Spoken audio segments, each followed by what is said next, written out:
Hello dear students, आपका welcome है हमारे channel physics numerical problems and solutions में। तो आज का वीडियो स्टार्ट करने से पहले हम आपसे रिक्वेस्ट करते हैं कि प्लीज़ हमारे चैनल को शेयर कीजिए, सब्सक्राइब कीजिए और हमारी वीडियोस को लाइक कीजिए। तो आज का जो क्वेश्चन है वो क्वेश्चन नंबर 65 है गेट 2026 के एग्जाम का, और ये लास्ट क्वेश्चन है इस वाले गेट एग्जाम का जो 2026 में आया था फिजिक्स का एग्जाम।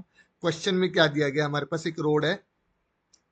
ठीक है, रोड को हम यहाँ पे दिखा देते हैं, कहाँ है हमारी रोड। यहाँ पे रोड हमारे पास ये इधर से हम ले लेते हैं, ये रही। ठीक है, ये लोड है हमारे पास, इसकी 15 सेंटीमीटर हमारे पास लेंथ दी गई है। यहाँ पे मतलब लॉन्ग स्केल को हम रोड लेके चल रहे हैं, बेसिकली रोड की तरह से एक्ट करेगा ये। अब इसका एक एंड हमारा एज पर है और दूसरा एंड हमारा फ्री है, और कितनी हाइट पर है, 1 मीटर की हाइट पर हमारा रोड है। तो हमने यहाँ से क्या किया, इसको यहाँ पे से पकड़ के रखा हुआ है इंडेक्स फिंगर से। जैसे हम फिंगर करेंगे छोड़ेंगे, ये क्या होगा, यहाँ पे इस डायरेक्शन में ये क्या करेगा, रोटेट करना स्टार्ट हो जाएगा। और 0.1 सेकंड के बाद जब रोटेशन स्टार्ट हो चुकी है, उसके 0.1 सेकंड के बाद क्या होगा, ये इसकी एक रोटेशनल स्पीड आ जाएगी। एंगल में खास चेंज नहीं आएगा, but there will be rotational speed जैसे ये टेबल को लीव करेगा, and it will fall towards the ground.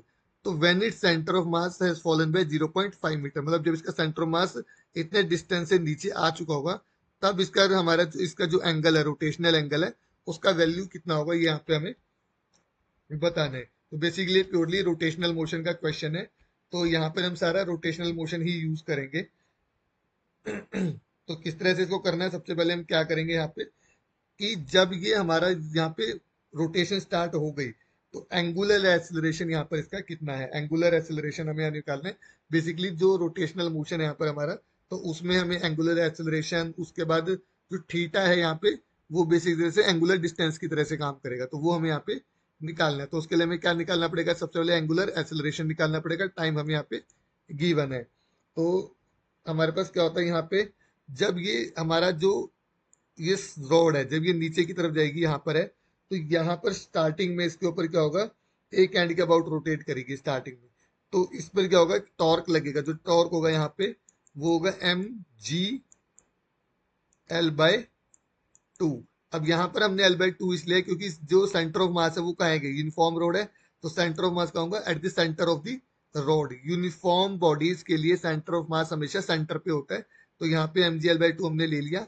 तो m हमारे पास यहाँ पे गिवन नहीं है, m की वैल्यू हमें, g का वैल्यू गिवन है, l का वैल्यू यहाँ पे हमें गिवन है। तो mg/2 हो गया, g का वैल्यू हमें पता ही होता है, l का वैल्यू हमें गिवन है, बट यहाँ पे इसको हम ऐसे ही रखते हैं। अब दूसरा आता है मोमेंट ऑफ इनर्शिया रोड का। तो जो मोमेंट ऑफ इनर्शिया होता है हमारे पास, उसका फॉर्मूला कितना होता है, 1/3 ml²। अब ये कहाँ से आया, कि क्योंकि हमारे पास ये रोड है वो वन एंड पर है, तो moment of inertia about an axis जो कि एक एंड से पास हो रही है और परपेंडिकुलर है, तो उस मोमेंट, तो उस केस में क्या हो जाएगा, 1/3 ml²। The moment of inertia about an axis passing through one end of the rod and perpendicular to the rod, तो वो हो जाएगा 1/3 ml²। अब टॉर्क इज इक्वल टू कितना होता है हमारे पास, आई इंटू में एल्फा, एंगुलर एक्सेलरेशन। तो एल्फा का जो फॉर्मूला हो जाएगा वो कितना हो जाएगा, टॉर्क डिवाइड में आई हो जाएगा। तो जब इसको हम करेंगे, तो एक एल से एक एल कट जाएगा हमारा, एम से एम कैंसिल आउट हो जाएगा, और यहां से हमें मिलेगा 3g डिवाइड में 2l, ये हमें यहाँ पे मिल जाएगा। तो g का वैल्यू हमें गिवन है यहाँ पे, और l का वैल्यू कितने, 15 सेंटीमीटर, यानी कि 0.15 मीटर। तो यहाँ पे जब हम रखेंगे वैल्यूज, तो अल्फा मिलेगा आपको 98 रेडियन पर सेकंड स्क्वायर। यूनिट क्या होगी इसकी, रेडियन पर सेकंड स्क्वायर। ये हमारे पास एंगुलर एक्सेलरेशन आ जाएगा। अब हमें क्या निकालेंगे, दूसरी चीज, एंगुलर फ्रीक्वेंसी। तो एंगुलर फ्रीक्वेंसी का फॉर्मूला कितना होता है हमारे पास, अल्फा टी, ये आ जाएगा हमारे पास अल्फा टी, यानी कि टी हमारा कितना है, 0.1, अल्फा 98 है, तो आ जाएगी 9.8 रेडियन पर सेकंड। तो ये हमारे पास एंगुलर फ्रीक्वेंसी आ गई।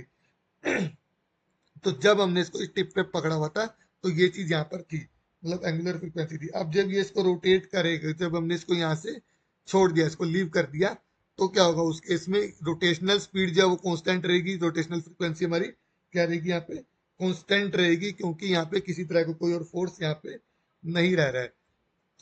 देखिए दोबारा से समझाते हैं आपको। देखिए होगा क्या इसमें कि अभी तो एंगुलर फ्रीक्वेंसी इतनी है, बट जब इसको हम लीव कर देंगे तो लीव होने के बाद क्या होगा, कोई टॉर्क नहीं लगेगा, ये जीरो हो गया। तो उसके बाद क्या होगा, हमारा एंगुलर फ्रीक्वेंसी जो है वो कांस्टेंट रहेगी, तो एंगुलर फ्रीक्वेंसी में कोई चेंज यहाँ पर नहीं आएगा यहाँ पे। तो उस केस में हमारी एंगुलर फ्रीक्वेंसी ये रह जाएगी। अब हमारे पास क्या है, डिस्टेंस इतना है, तो एस इज इक्वल टू हमारे पास कितना होता है, U T plus half G T square. ये फॉर्मूला हमारे पास यहाँ पे होता है। तो यू जीरो है इनिशियल वेलोसिटी, तो एस हमारे पास कितने हैं, 0.5, जी हमारे पास है 9.8 डिवाइड बाई 2, और इंटू में टी का स्क्वायर। तो टी जब आप इसको सॉल्व करोगे यहाँ पे, तो हमारे पास कितना टाइम आ जाएगा यहाँ पे, जब जितना आ जाएगा 0.3194 सेकेंड। इसको जब हम पूरा सॉल्व करेंगे कंप्लीटली तो 0.3194 सेकेंड आ जाएगा। मतलब इतना टाइम लगेगा इसको, कितना टाइम लगेगा, इतना टाइम यहाँ पर इसको लेगा जब ये इतना गिर चुका होगा, मतलब जीरो, जब आपका सेंटर ऑफ मास इतना नीचे आ चुका होगा, तो उसके लिए कितना टाइम हो जाएगा, 0.3194 सेकेंड। अब हमें यहाँ पे निकालना है एंगुलर रोटेशन, यानी कि एंगल जो थीटा बोला गया है। तो टाइम हो गया हमारे पास, ओके, एंगुलर फ्रीक्वेंसी हमारी यहाँ पे कांस्टेंट है, तो थीटा का फॉर्मूला कितना हो जाएगा, ओमेगा इंटू टी हो जाएगा यहाँ पे। तो ओमेगा का वैल्यू आपके पास है, तो जब हम मल्टीप्लाई करेंगे आ जाएगा 3.13 रेडियन। तो रेडियन में एंगल आ गया हमारे पास, बट पूछा गया डिग्री में। तो डिग्री के लिए हम क्या करेंगे, तो इसको थोड़ा सा यहाँ पे रब कर लेते हैं, यहाँ पे इसको डिग्री में निकाल लेते हैं एंगल को। तो प्योरली ये रोटेशनल मैकेनिक्स का क्वेश्चन है यहाँ पे। तो थीटा कितना आ जाएगा, डिग्री में कन्वर्ट करने के लिए क्या करेंगे, 3.13 इंटू में 180 डिवाइड में 3.14, यानी कि पाई, 180 डिवाइड पाई होता है।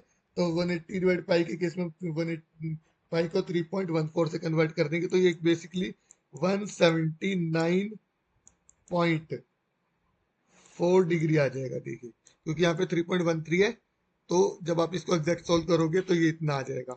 तो इसलिए जो एंगल है हमारा, वो कितने, जो ये हमारे पास कितने से रोटेट हो जाएगी, जब हमारा सेंटर ऑफ मास इतना गिर चुका होगा, 179.4 डिग्री।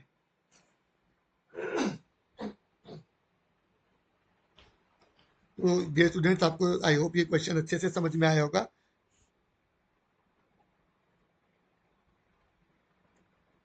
तो इस क्वेश्चन को किस तरह से करना है आपको ये समझ में आ गया होगा। तो प्लीज हमारे वीडियोस को लाइक कीजिए, शेयर कीजिए, और गेट 2026 के जितने भी क्वेश्चन थे हमने यहाँ पे सारे सॉल्व कर दिए हैं। तो अगर आपको फिर भी किसी क्वेश्चन में डाउट है तो प्लीज हमारे कमेंट सेक्शन में लिखिए, या फिर कोई और क्वेश्चन आपको नहीं आ रहा तो उसको हमारे कमेंट सेक्शन में पोस्ट कीजिए, उसका सोल्यूशन विद इन 24 आवर्स हम आपको प्रोवाइड करेंगे। और हमारे चैनल को सब्सक्राइब शेयर जरूर कीजिए।